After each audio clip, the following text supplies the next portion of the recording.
दोस्तों, हमने अपने प्रीवियस लेक्चर में देखा कि पुर्तगालियों का राइज़ कैसे हुआ और उनका पतन कैसे हुआ। आज हम मॉडर्न इंडियन हिस्ट्री के एक नए टॉपिक डचों के बारे में जानेंगे। जैसा हमने देखा कि हम मॉडर्न इंडियन हिस्ट्री को दो टाइम पीरियड में कवर करते हैं। पहला ब्रिटिश कॉन्क्वेस्ट इन इंडिया 1757 से 1857 तक और इंडियन रिएक्शन 1857 से 1947 तक के दूसरा टाइम पीरियड है। तो हमने अभी स्टार्ट किया है ब्रिटिश कॉन्क्वेस्ट इन इंडिया, जो पहला टाइम पीरियड है उसे हम कवर कर रहे हैं। और जो पहला टाइम पीरियड है उसमें भी हमने पोर्चुगीज़ के बारे में डिटेल में कवर कर लिया है। तो अब नेक्स्ट आया है हमारे पास डचों के बारे में ही हम आज डिटेल में डिस्कशन करेंगे। डच यूरोप के किंगडम ऑफ नीदरलैंड से आए हुए थे। जब डच भारत पहुँचे तो उस समय भारत में पुर्तगाली एज आ डोमिनेटिंग पावर थे। इन्होंने पुर्तगालियों की सत्ता को उखाड़ फेंका और खुद अपनी प्रभुसत्ता को स्थापित किया।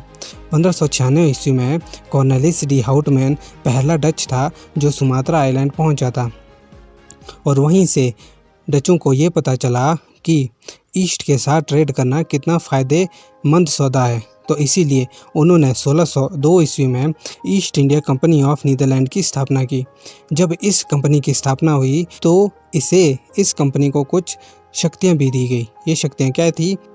ये शक्तियां थी नंबर 1 कि East India Company of Netherland अपनी स्वेच्छा से किसी भी टेरिटरी को एक्वायर कर सकती थी। दूसरा कि East India Company of Netherland किसी भी टेरिटरी के साथ वॉर डिक्लेयर कर सकती थी और अपनी कन्वीनियंस से ट्रीटी भी संधियां भी साइन कर सकती थी। और तीसरा था ये कंपनी कहीं भी दुर्ग स्थापित कर सकती थी। ओके, ये कुछ शक्तियां थी जो East India Company of Netherland को प्रदान की गई थी। अब हम डचों की जो सेटलमेंट है भारत में कहाँ कहाँ हुई इसके बारे में डिटेल में देखेंगे। जब डच भारत आए तो इन्होंने अपनी पहली फैक्ट्री लगाई मसूलीपट्टनम में। और कहाँ है मसूलीपट्टनम? आंध्र प्रदेश में। और कब लगाई? 1605 ईस्वी में। उन्होंने नागापट्टनम को कैप्चर किया और उसे अपना मेन स्ट्रॉन्गहोल्ड बनाया। 1610 ईस्वी में उन्होंने पुलिकट में अपनी फैक्ट्री स्थापित की और पुलिकट मद्रास में है। 1616 ईस्वी में उन्होंने सूरत में और 1641 में बिमलीपट्टनम में फैक्ट्री लगाई। 1645 में कराईकल, 1653 में चिंसुरा, 1658 में कासिम बाजार, बरांगौर, पटना, बालासोर, नागापट्टनम में अपनी फैक्ट्री सेटअप की। 1663 में उन्होंने कोचीन में अपनी फैक्ट्री को सेटअप किया। अब डचों ने अपनी फैक्ट्री कहाँ कहाँ सेटअप की थी ये हम मैप के थ्रू देखेंगे।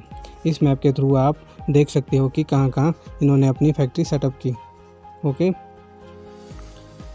अब हम ये देखते हैं कि अंग्रेज़ों और डचों के बीच राइवलरी कैसे स्टार्ट हुई। 17वीं शताब्दी आते आते डचों ने पुर्तगालियों को भारत से खदेड़ दिया था और मोस्ट पार्ट ऑफ इंडिया और सीलोन श्रीलंका को कहा जाता था, वहाँ की मोस्ट टेरिटरी को एक्वायर कर लिया था। 1641 में उन्होंने मलक्का को जीता।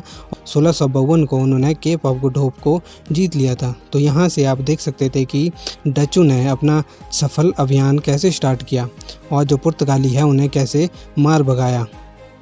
अब इसी बीच डचों ने अपनी प्रेजेंस इंडोनेशिया में बढ़ाते हुए अम्बोनिया में एक दुर्ग का निर्माण किया था। 1623 ईस्वी में एक घटना घटी जिससे अंग्रेज़ों और डचों के बीच की जो राइवलरी है, दुश्मनी है, वो अपने क्लाइमैक्स पे पहुंच गई। 1623 ईस्वी में अम्बोनिया में डचों ने 10 अंग्रेज़ों और 9 जापानियों को पकड़ लिया और उन्हें क्रूरता से मार दिया। तो यहाँ से अंग्रेज़ों और डचों की दुश्मनी अपने हाईएस्ट पॉइंट पर पहुंच गई थी। 1668 ईस्वी में डचों ने श्रीलंका को कैप्चर कर लिया था। अंग्रेज़ों और डचों के बीच की राइवलरी 70 साल तक चली थी और इस राइवलरी में विजेता के तौर पर अंग्रेज़ उभरे। अब ये डच क्यों हारे ये हम अब आगे देखेंगे। 1667 ईस्वी में अंग्रेज़ों और डचों के बीच एक एग्रीमेंट हुआ जिसके तहत अंग्रेज़ अपना दावा इंडोनेशिया से छोड़ेंगे और डच अपना दावा इंडिया से छोड़ेंगे। और यहाँ से आप पता लगा सकते हो कि इंडिया से डचों का पतन क्यों हुआ। अब डच भारत के साथ क्या क्या ट्रेड करते थे ये हम देखेंगे। डच सेंट्रल इंडिया से इंडिगो का व्यापार करते थे और टेक्सटाइल और सिल्क का व्यापार डच बंगाल और कोरोमंडल से करते थे।